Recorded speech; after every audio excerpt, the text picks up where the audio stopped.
ওং স্থাপকায়শ্চ ধর্মস্য সর্বধর্মস্বরূপিণে অবতার বরিষ্ঠায় রামকৃষ্ণায় তে নমঃ। ঠাকুর, মা ও স্বামীজির চরণে শতকোটি প্রণাম। ঠাকুর বললেন, মানুষ দেহ ধারণ করে ঈশ্বর অবতীর্ণ হন। তিনি অবতার, তিনি সর্বস্থানে সর্বভূতে আছেন, কিন্তু তিনি অবতার না হলে জীবের আকাঙ্ক্ষা পুরে না এবং প্রয়োজনও মেটে না। এই সকল কথা হইতেছে এমন সময়ে ডাক্তার তাহাকে দেখিবার জন্য আসিয়া উপস্থিত হইলেন ও আসন গ্রহণ করিলেন। তিনি বলিতেছেন যে কাল রাত 3টে থেকে আমার ঘুম ভেঙে গেছে, কেবল তোমার জন্যই ভাবছিলাম, পাছে ঠান্ডা লেগে থাকে, আরো কত কি ভাবছিলাম। ঠাকুর তখন বলিলেন, কাশি হয়েছে, টাটিয়েছে, আবার শেষ রাত্রে এক মুখ জল, আর যেন কাঁটার মতো কি একটা বিঁধছে। ডাক্তার তখন বলিলেন, আমি সকালবেলা সব খবরই পেয়েছি। মহিমাচরণ তার ভারতবর্ষ ভ্রমণের কথা বলিতেছিলেন। বললেন যে লাক্ষাদ্বীপে লাফিংম্যান নাই। ডাক্তার সরকার বললেন, তা হবে, এনকোয়ার করতে হবে।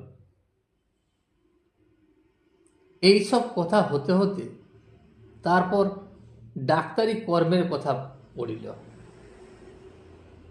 শ্রী রামকৃষ্ণ ডাক্তারকে বলিলেন, ডাক্তারি কর্ম খুব উঁচু কর্ম বলে অনেকের বোধ আছে।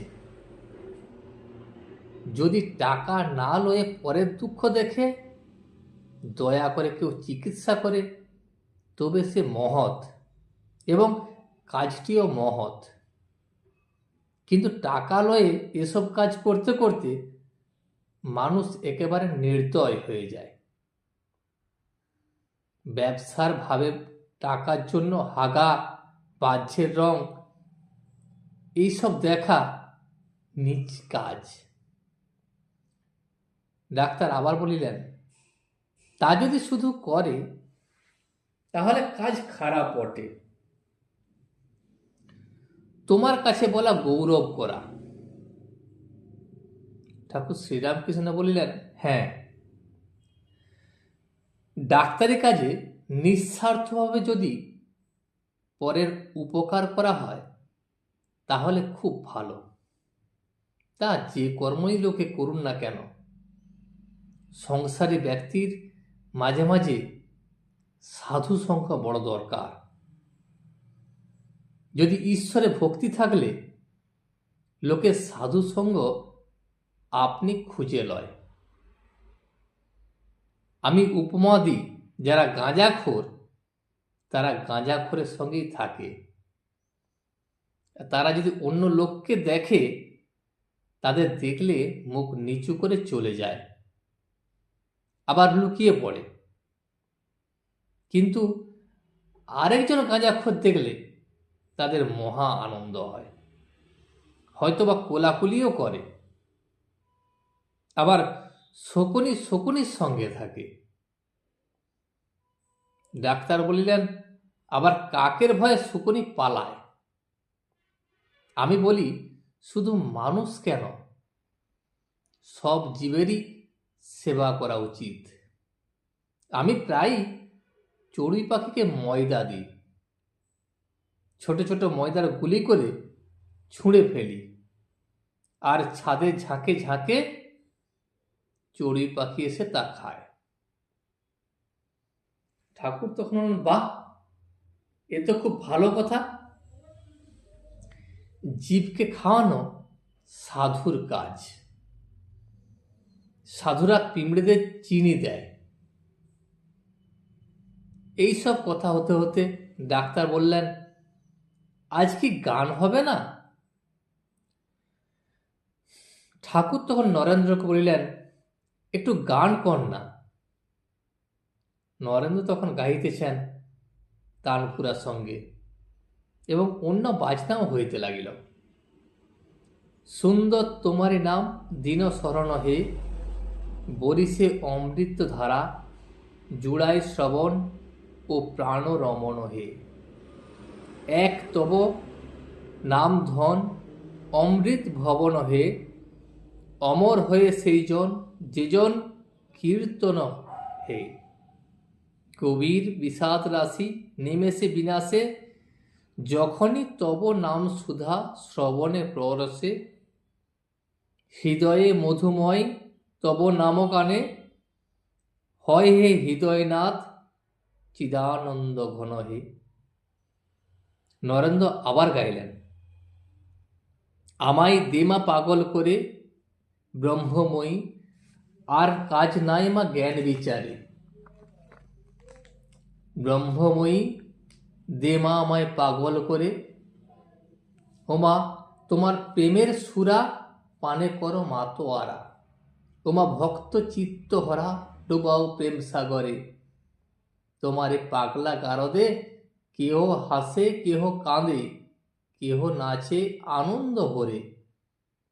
ঈশা বুদ্ধ শ্রী চৈতন্য, ওমা প্রেমের ভরে অচৈতন্য। হাই কবে হব মা ধন্য মিশে তার ভিতরে। স্বর্গেতে পাগলের মেলা, যেমনি গুরু তেমনি চেলা। প্রেমের খেলা কে বুঝতে পারে। তুমি প্রেমে উন্মাদিনী, ওমা পাগলের শিরোমণি। প্রেম ধনে করমা ধনী, কাঙাল প্রেম দাসের। গানের পর আবার অদ্ভুত দৃশ্য দেখা গেল। সকলেই ভাবে উন্মত্ত। পণ্ডিত তার পাণ্ডিত্য ভিমান ত্যাগ করিয়া দাঁড়াইয়া আছেন আর বলছেন, আমায় দেমা পাগল করে, আর কাজ নাই জ্ঞান বিচারে। বিজয় সর্বপ্রথমে আসন ত্যাগ করিয়া ভাবনমত্ত হইয়া দাঁড়াইয়াছেন। তাহার পরে শ্রীরামকৃষ্ণ ঠাকুরের দেহের কঠিন অসাধ্য ব্যাধি একেবারে ভুলিয়া গিয়াছেন, আর ডাক্তার সম্মুখে তিনিও দাঁড়াইয়া আছেন। রোগীরও হুঁশ নাই আর ডাক্তারেরও হুঁশ নাই। ছোট নরেনেরও ভাব সমাধি হইল, লাটুর ভাব সমাধি হইল। ডাক্তার সায়েন্স পড়িয়াছেন, কিন্তু অবাক হইয়া এই অদ্ভুত ব্যাপার দেখিতে লাগিলেন। দেখিলেন যাহাদের ভাব হইয়াছে তাহাদের বাহ্য চৈতন্য কিছুই নাই। সকলেই স্থির নিস্পন্দ। ভাব উপশম হইলে কেহ কাঁদিতেছেন, আবার কেহ কেহ হাসিতেছেন, যেন কতকগুলি মাতাল একত্র হইয়াছে। এই কাণ্ডের পর সকলে আবার আসন গ্রহণ করিলেন। রাত ৮টা হইয়া গিয়াছে। আবার কথাবার্তা হইতে লাগিল। ঠাকুর ডাক্তারকে বলিলেন, এই যে ভাবটাপ দেখলে, তোমার সায়েন্স একে কি বলে? তোমার কি মনে হয় এসব ঢং? ডাক্তার ঠাকুরকে বললেন, যেখানে এত লোকের হচ্ছে সেখানে ব্যাপারটা নর্মাল, বোধহয় ঢং বোধ হয় না। নরেন্দ্রকে বললেন, যখন তুমি গাচ্ছিলে দেমা পাগল করে, আর কাজ নাই মা জ্ঞান বিচারে, তখন আমিও আর থাকতে পারি নাই, তাই দাঁড়ায় আর কি। তারপর অনেক কষ্টে ভাব চাপলুম, ভাবলুম যে ডিসপ্লে করা হবে না। ঠাকুর ডাক্তারের প্রতি সহাস্যে বলিলেন, তুমি যে অটল অচল সুমেরুবৎ। তুমি গম্ভীর আত্মা, রূপ সনাতনের ভাব কেউ টের পেত না। যদি ডোবাতে হাতি নামে তাহলে তোলপাড় হয়ে যায়, কিন্তু যখন সায়ের দিঘিতে হাতি নামলে আর তোলপাড় হয় না। কেউ হয়তো টেরই পায় না হাতি নেমেছে। শ্রীমতী সখীকে বললেন, সখী, তোরা তো কৃষ্ণের বিরহে কত কাঁদছিস, কিন্তু দেখ আমি কি কঠিন, আমার চোখে এক বিন্দুও জল নাই। তখন বৃন্দা বললেন, সখী, তোর চোখে জল নাই তার অনেক মানে আছে।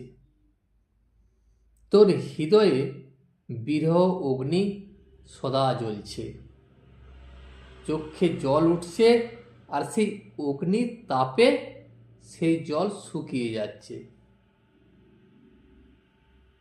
ডাক্তার বললেন, তোমার সঙ্গে তো কথায় পারবার জো নাই। ক্রমে অন্য কথা পড়িল। শ্রীরামকৃষ্ণ নিজের প্রথম ভাবাবস্থা বর্ণনা করিতেছিলেন, আর কাম ক্রোধাদি কিরূপে বশ করিতে হয় সেই আলোচনা করিতেছিলেন। ডাক্তার বললেন, তুমি ভাবে পড়েছিলে, আরেকজন দুষ্টু লোক তোমায় বুট জুতার গোঁজা মেরেছিল, সেসব কথা আমি শুনেছি। শ্রীরামকৃষ্ণ বলিলেন, সে কথা মাস্টারের কাছে শুনেছ বোধ হয়। সে আছে কালীঘাটের চন্দ্র হালদার, সেজবাবুর কাছে প্রায় আসত। আমি ঈশ্বরের আবেশে মাটিতে অন্ধকারে পড়ে আছি। চন্দ্র হালদার ভাবল যে আমি ঢং করে ওই রকম হয়ে থাকি। সে বাবুর প্রিয়পাত্র হব বলে সে অন্ধকারে এসে বুট জুতোর গোঁজা দিতে লাগলো। আমার গায়ে দাগ হয়েছিল। তখন সবাই বললে যে সেজবাবুকে বলে দেওয়া হোক। আমি তাদের বারণ করলাম। ডাক্তার বললেন, এও ঈশ্বরের খেলা, ওতেও লোক শিখবে ক্রোধ কিরকম করে বশীভূত করতে হয়, ক্ষমা কাকে বলে, এ কথাও লোক শিখবে। ইতিমধ্যে ঠাকুর শ্রী রামকৃষ্ণের সম্মুখে বিজয়ের সঙ্গে ভক্তদের অনেক কথাবার্তা হইতেছে। বিজয় বলিলেন, কে একজন আমার সঙ্গে সদা সর্বদা থাকেন। আমি দূরে থাকলেও তিনি জানিয়ে দেন কোথায় কি হচ্ছে। নরেন্দ্র তখন বললেন, গার্জেন অ্যাঙ্গেলের মতো। বিজয় বললেন, হ্যাঁ, আমি ঢাকায় একে দেখেছি, অর্থাৎ পরমহংসদেবকে আমি দেখেছি এবং গা ছুঁয়েও দেখেছি। ঠাকুর তখন হাসিতে লাগলেন। তখন বলিলেন, সে তবে আরেকজন। নরেন্দ্র বলিলেন, আমিও একে নিজে অনেকবার দেখেছি। বিজয়কে বললেন, তাই কি করে বলবো যে আপনি যে কথা বলছেন সে কথা আমি বিশ্বাস করি না। আপনার কথা ঠিক, আমিও অনেকবার অনেক জায়গায় ইনাকে দেখেছি আপনারই মতো। আজ এই পর্যন্তই। ভিডিওটি শেষ পর্যন্ত দেখার জন্য আপনাকে অসংখ্য ধন্যবাদ। ভিডিওটি যদি আপনার ভালো লেগে থাকে তাহলে একটা লাইক, কমেন্ট এবং বন্ধুর সাথে শেয়ার করে দেবেন।